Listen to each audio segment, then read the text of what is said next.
pero no importa. Profesor, tengo una consulta. Dime. Dentro de la evolución institucional del Reino Unido, ¿Ya? usted mencionó el Will of Rights y no tengo clara la idea de lo que es exactamente. La Bill of Rights. ¿Sí? Un decálogo de derechos. Es como una carta de derechos. ¿Ya? Pero en veámoslo acá para...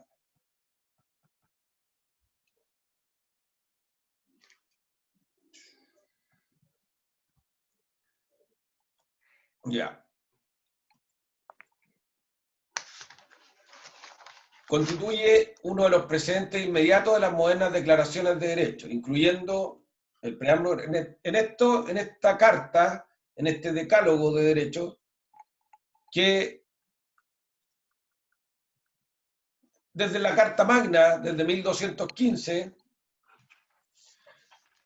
que nosotros conocemos que Inglaterra venía negociando con la monarquía, con el poder absoluto, ¿cierto? Y trataba de morigerar, de reducir el poder del rey. Desde 1215 en adelante comenzó un proceso de pseudo-democratización del Reino Unido, ¿cierto? En el cual los ciudadanos comenzaron a tener preeminencia, pero dependía del monarca de turno. Si los monarcas eran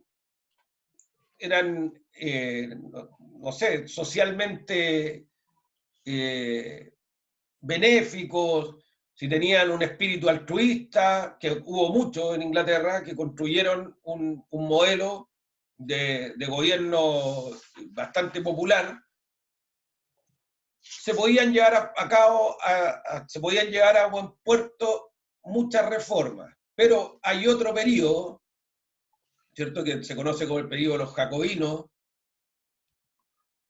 en el cual volvieron al absolutismo, ¿ya? Entonces, en esta Carta de Derechos se intenta insistir en algunos preceptos base de los derechos de las personas en Inglaterra, ¿ya?, que habían estado muy mermados producto del absolutismo de algunos monarcas despóticos o déspotas. ¿Ya? María José. Sí, profesor, gracias. ¿Sí? Ya. Yo, no es regalo, yo se lo anticipé.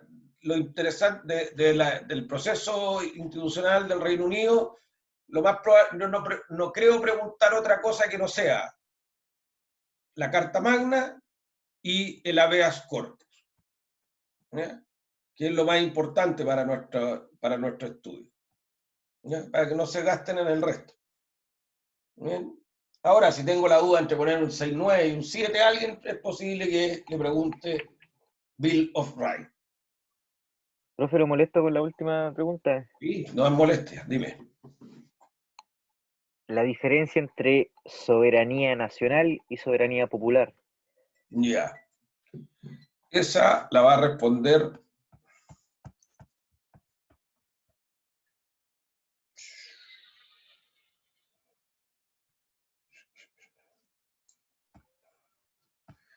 Carmen. ¿Está en condiciones de responder eso?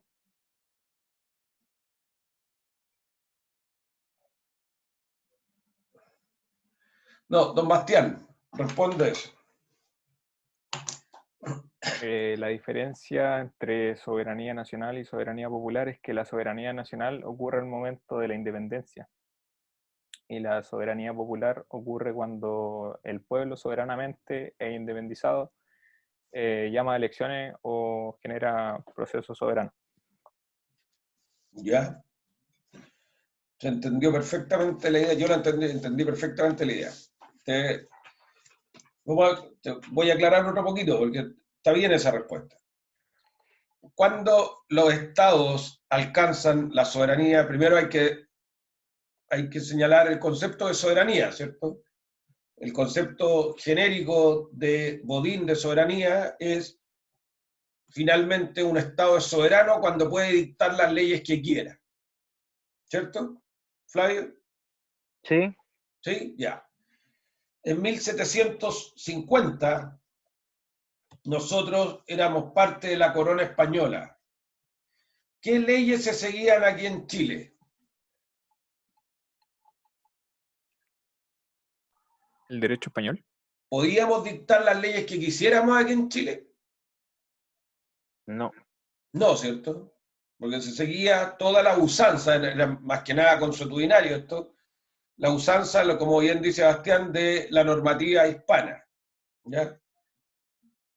Cuando nosotros fuimos soberanamente o nacionalmente soberanos, cuando nos independizamos, cuando dejamos de pertenecer a otro Estado y comenzamos a autodeterminar.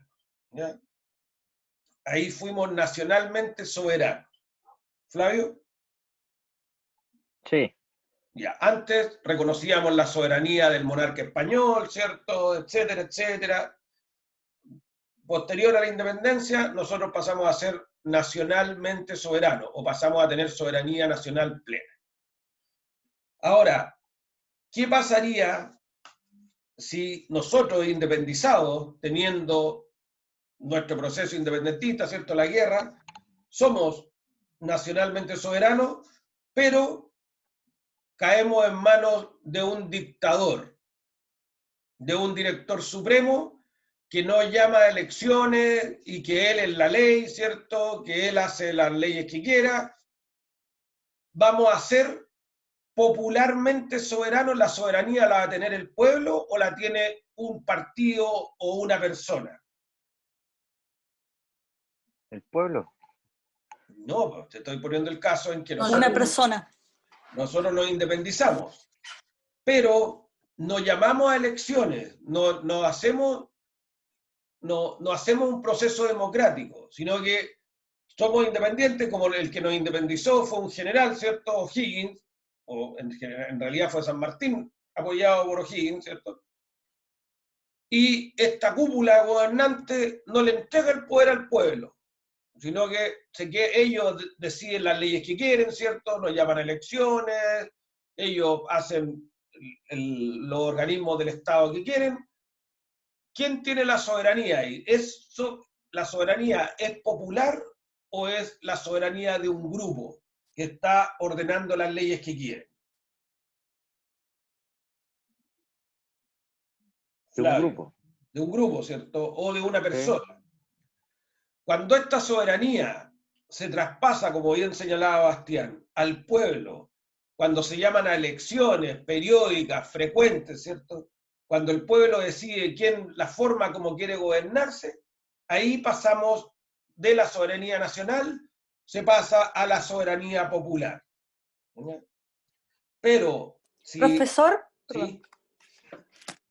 Entonces podríamos decir que cuando hablamos de soberanía nacional, hablamos de soberanía con respecto a otro Estado. Correcto, sí. Y cuando hablamos de soberanía popular, es una soberanía interna, es decir, sí, tiene que ver con que cómo se gobierna lo dirige el populum, o sea, el pueblo, en este Perfecto, caso. Así es, Carmen. Eso, ya. Gracias, Eso profesor. Es. Muy buena definición, muy buena aclaración. ¿Flavio? Sí, profesor. Ya. Gracias. Bien. Para finalmente irnos a la definición de constitución, ¿cierto? Los tipos de constitución, ustedes lo conocen eso, que ya lo vimos, y la estructura, que es lo último, la estructura de una constitución. ¿Ya? El preámbulo, parte dogmática, parte orgánica. El preámbulo, yo les pregunto, ¿el preámbulo es obligatorio que esté en una constitución? No. No, profesor. No, de hecho la nuestra no tiene. Correcto, ¿cierto? El preámbulo no obliga. Y además el preámbulo no es impositivo. El preámbulo es argumentativo nomás, pero no es un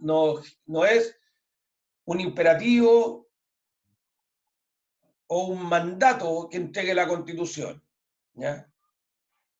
Todo el resto de la parte orgánica, la parte dogmática y la reforma de la Constitución son imperativos.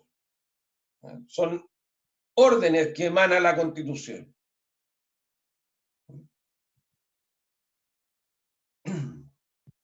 Para finalmente hablar del término abrogación, que es pérdida de la vigencia, ¿cierto?, de una Constitución completa. Colegas, no creo que tengamos más que aclarar. Yo quedo a vuestra disposición. Profesor, ¿Sí? ¿puede explicar otra vez el cálculo del sufragio? Que ese día, no sé, andaba yo en otro, no sé, pero no lo entendí bien, por favor, la fórmula. Claro. Pero lo vamos a explicar a la vuelta de comerciales, lo voy a invitar de nuevo. ¿Ya?